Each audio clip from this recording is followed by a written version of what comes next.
10 টাকা করে দিব।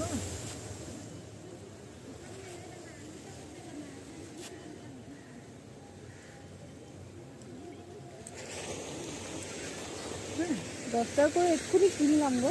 আর কিছু নেবে দেখো বোন, এক্ষুনি কিনলাম গো। আমি দিব, দেখো ধূপ না না এক্ষুনি কিনলাম।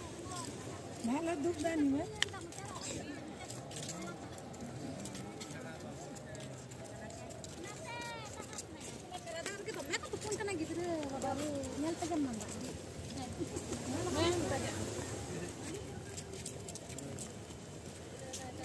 এখানে একটা জিনিস দেখলাম, যেটা পুরীতে যখন গিয়েছিলাম, পুরীতে যেসব আমরা গিফট কিনেছিলাম সেগুলো যতটা দাম ছিল, দীঘাতে এসে দেখলাম খুব রিজনেবল দাম। সেই